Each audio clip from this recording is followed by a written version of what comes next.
Hello, good morning and welcome to the video. It's 5 in the morning. I'm outside the Maldron Hotel at Dublin Airport. Quick hotel review, decent property. And in a few minutes I'll be taking the courtesy bus behind me across to Terminal 1 at Dublin Airport.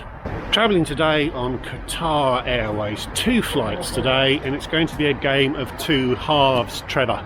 The first half is a flight down to Doha, of course, which will be on their 787 product in business class. Not a Q suite, but by no means a bad business class product. Then the second flight, which will take me from Doha down to Phuket in Thailand, was booked to be on a 787, but they did the dirty on me after I booked and swapped it to an A330, their oldest product, one they keep hidden with a 222 configuration. Business class, as I said, I'm very excited about this. It's been a few years since I've been to Thailand and I'm very excited to get back, very excited to get somewhere warm. So if you'd like to see what the experience is like, stick around. Hi, I'm Matt. I've lived in 5 countries on 4 continents. I've flown over 1.4 million miles. I've visited over 100 countries, every American state, but I'm nowhere near done. So subscribe to see where I go next and perhaps get some inspiration for your next trip. So I boarded the Maldron Hotel's party bus for the very short ride up to the general vicinity of Terminal 1. The stop at Terminal 2 is right outside, but there's still a walk from the T1 stop. Not that much shorter a walk than it would have been from the hotel itself, but I did get to experience the fun bus. The walk's not over when you find the terminal either, as departures are upstairs. The Qatar Airways check-in area was doing a roaring trade.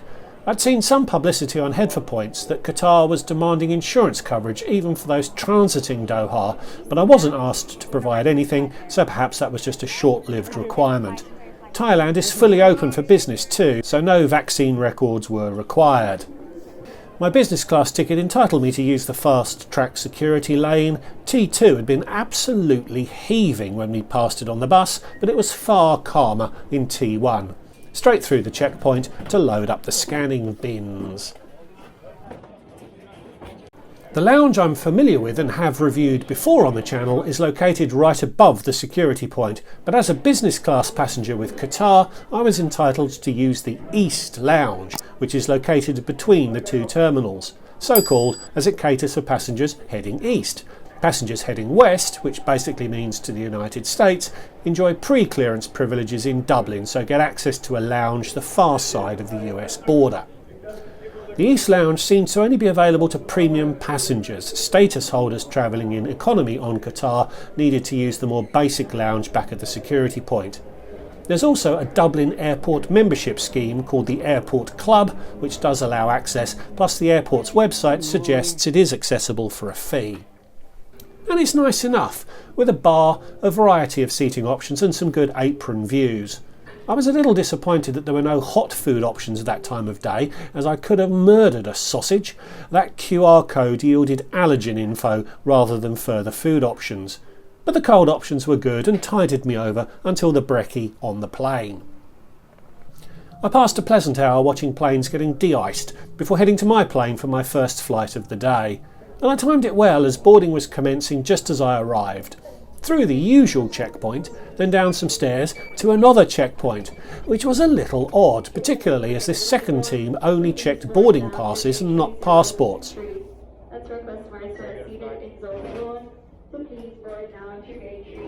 Then it was hashtag boarding not boarding as we enjoyed a Ryanair style buffering in the boarding finger. Only a couple of minutes, but it was really brisk, especially for those like me who were dressed more for their tropical destination than they were for that morning in Dublin. Onto this Boeing 787-800 Dreamliner and left into this 5-ish row business cabin. Seat 2A today, and first impressions are pretty good. A 1-2-1 configuration, so everyone has access to an aisle.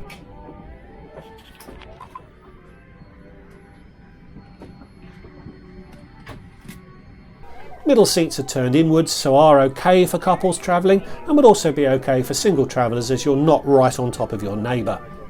Even though this is Qatar's second string business offering behind their Q Suite product, these are Collins Super Diamond seats, which are the same platform as BA uses for its first string Club Suite offering.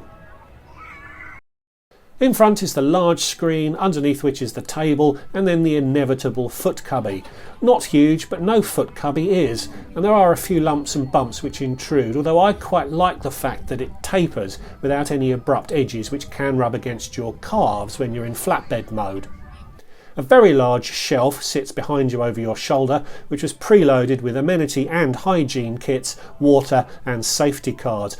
Qatar doesn't seem to have resumed magazine publication, plus a reading light. Your right armrest is lowered for boarding as it's easier to get into the seat. It contained the headphones and could be raised if you preferred. Those headphones are noise cancelling and to me were perfectly fit for purpose, although I know others prefer to lug their own cans around. The table is really substantial and solid, and when the armrest is down you can easily swivel out of your seat with the table deployed.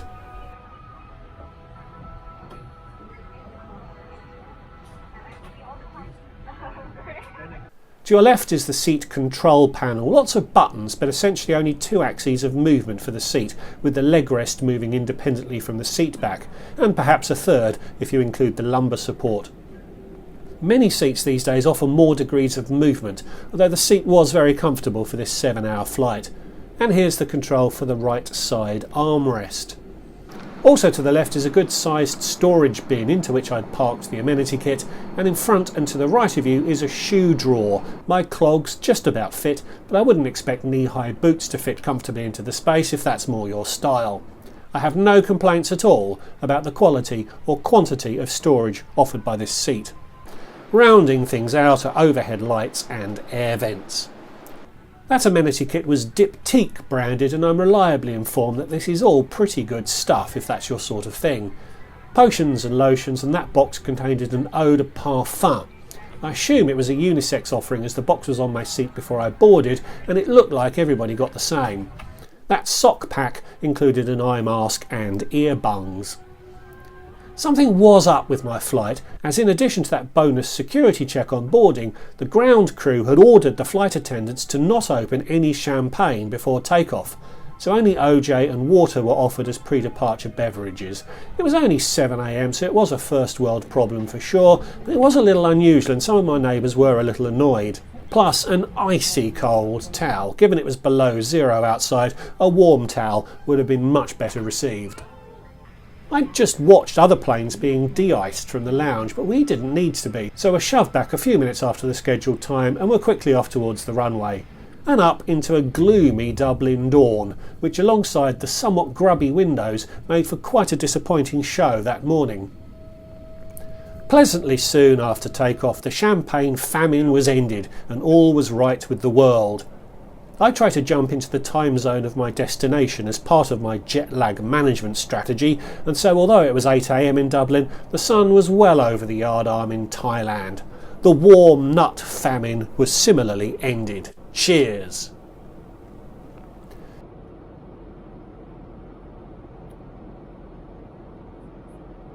The menus were elegantly presented as always on Qatar. Breakfast is the hardest meal to make interesting on a plane, but the second meal looked a little more interesting.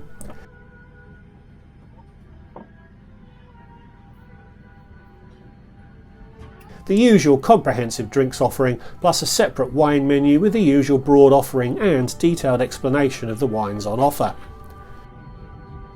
The table was beautifully laid with those Qatar touches that communicates that something special is in progress.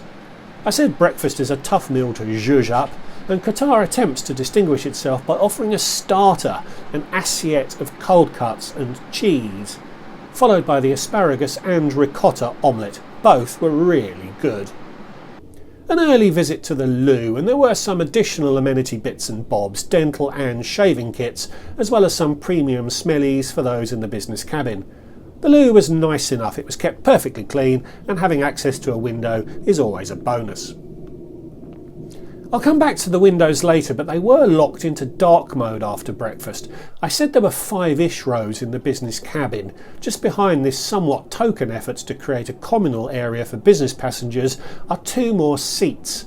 What they gain in privacy from their location, they lose from their proximity to the lavs. Probably the last seats to choose, a view supported by them being left vacant on this flight. I did also stroll back to check out the economy cabin, which is a 333 layout. It was fairly full too. One day I'll fly to review it, but not today. The in-flight entertainment screen is large, although it doesn't move. You can just turn it off though if it is annoying you. It was touchscreen, but for those with short arms it can also be controlled via a removable remote. You can also have a different thing on the handset than the screen, so you can track your flight's progress whilst watching a movie. The range of entertainment available was substantial. After breakfast I converted the seat into bed mode. The conversion is smooth, although the foot cubby is a little constraining. The bed is wide enough at the shoulders for bigger lumps like me, and you do get a decent level of shielding around the head. But the seat is quite open to the aisle, so does lack some privacy. BA uses this seat platform and has addressed this privacy deficit by adding a door, and this is probably the biggest drawback of how Qatar has chosen to deploy this particular seat. I like the 787. It's an open and airy cabin, and as it's made of composite materials, it can be pressurised to a lower altitude, which means you feel so much better after a flight as your body has not experienced as extreme a pressurisation journey as it would have done on an older aircraft. But I really don't like the windows. They're huge, which is good, but they have an electronic shading feature, which in theory is great as you can still see the view outside even when the shading is deployed. I believe it's also a more energy efficient option than having traditional plastic shades, but it never seems to do what I want it to do, possibly as there is a delay between pressing the buttons and the window reacting. Frustration also arises, as I saw earlier, as the crew has the ability to override the passengers' wishes and set the entire cabin to what the crew wants rather than what individual passengers might want. Which happened on this flight, and it really annoys me. I believe this system is also being used on the next generation 777s, which means those planes will probably annoy me too. About 90 minutes before landing it was time for a second meal. It was only served about 4 hours after the first one, so I wasn't expecting a massive feed, but the tandoori chicken dish was pleasantly substantial and was very tasty. And down into a Doha evening. Sadly, I was on the wrong side of the plane to get the very best views of the city, as it is quite a spectacular approach.